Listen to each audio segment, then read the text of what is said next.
welcome to story making session number 1.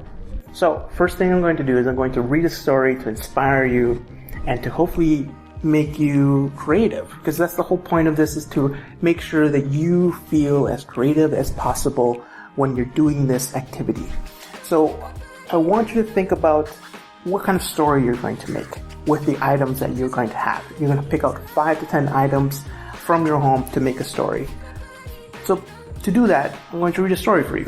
So we're going to read Rosie Revere, Engineer. We're going to read that together. Hopefully you can read along and have some fun with this. This is the story of Rosie Revere, who dreamed of becoming a great engineer. In Lilac Lear's classroom in Blue River Creek, young Rosie sat shyly, not daring to speak. But when no one saw her, she peeked in the trash for treasures to add to her engineering stash. And late at night, Rosie rolled up her sleeves and built in her hideaway under the eaves. There's Rosie. Alone in her attic, the moon high above, dear Rosie made gadgets and gizmos she loved. And when she grew sleepy, she hid her machines far under the bed, where she dared never be seen.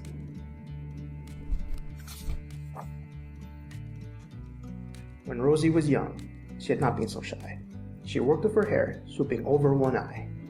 She made fine inventions for uncles and aunts, a hot tub dispenser, and helium pads.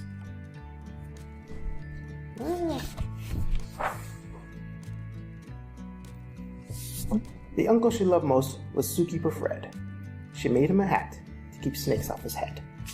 From parts of a fan and some cheddar cheese spray, which everyone knows keeps pythons away.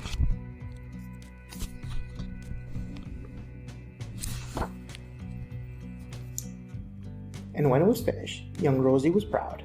But Fred slapped his knee and he chuckled out loud. He laughed till he wheezed and his eyes filled with tears. All the horrors of Rosie Revere, who stood there embarrassed, perplexed, and dismayed. She looked at the cheese hat and then looked away. I love it, Fred hooted. Oh, truly I do. But Rosie Revere knew that could not be true. She stuck the cheese hat on the back of her shelf, and after that, kept her dreams to herself. Aww.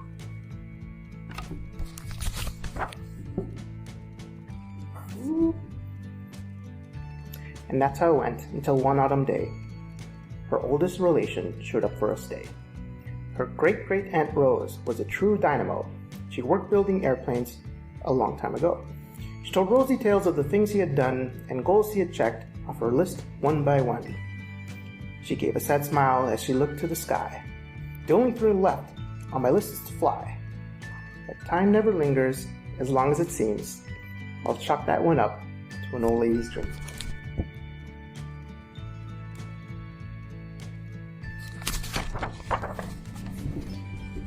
That night, as Rosie laid wide awake in bed, a daring idea crept into her head. Could she build a gizmo to help her on fly? She looked at the cheese hat and said, Not I. The questions are tricky, and some hold on tight, and this one kept Rosie awake through the night. So when dawn approached and red streaks lit the sky, young Rosie knew just how to make her own fly. She worked and she worked till the day was half gone, then hauled her cheese copter out into the lawn, and gave her invention a test just to see the ridiculous flop it might turn out to be.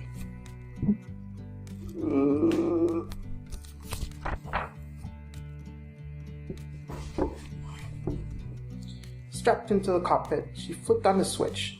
The helio cheese copter sputtered and twitched. It floated a moment and whirled round and round, then froze for a heartbeat and crashed to the ground.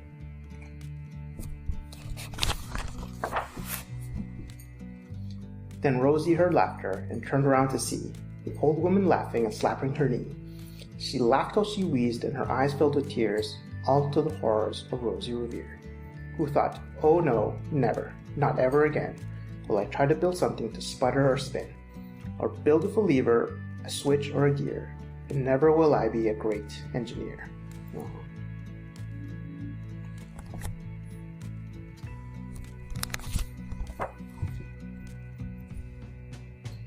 She turned around to leave, but then Great-Great-Aunt Rose grabbed hold of young Rosie and pulled her in close, and hugged her and kissed her and started to cry. "You did it, hooray! It's the perfect first try. The great flop is over, it's time for the next." And Rosie was baffled, embarrassed, perplexed. "I failed," said dear Rosie. "It is made of trash. Didn't you see it? The cheesecopter crashed." "Yes," said her great aunt, "it crashed, that is true. But first it did just what it needed to do. Before it crashed, Rosie, before that, it flew."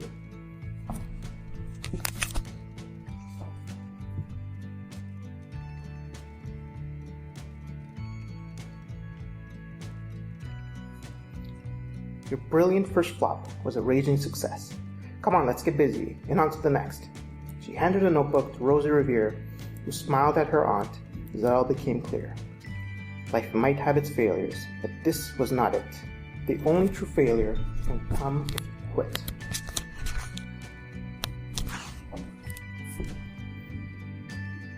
They worked till the sun sneaked away to its bed, and Rose tied her headscarf around Rosie's head and sent her to sleep with a smile ear to ear, to dream the bold dreams of a great engineer.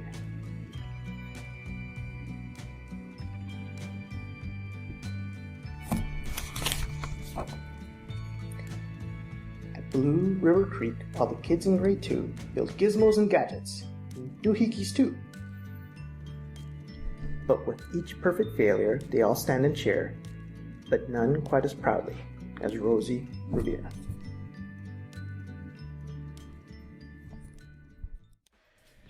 Thank you so much for listening. So again, collect 5 to 10 items in your home. It could be anything you want. It could be Legos. It could be part of a game that you play. Maybe it could be an art thing. Maybe it could be just books together. It could be any items from your home that you can find. Make sure that you use them to create your story. Number 1 rule, get creative. Have some fun. It'll be really, really fun to do. So once you do that, submit your story to Family Resource Network at strathcona.ca. We'll put that in our links in our notes, in our post. Again, get creative, have some fun.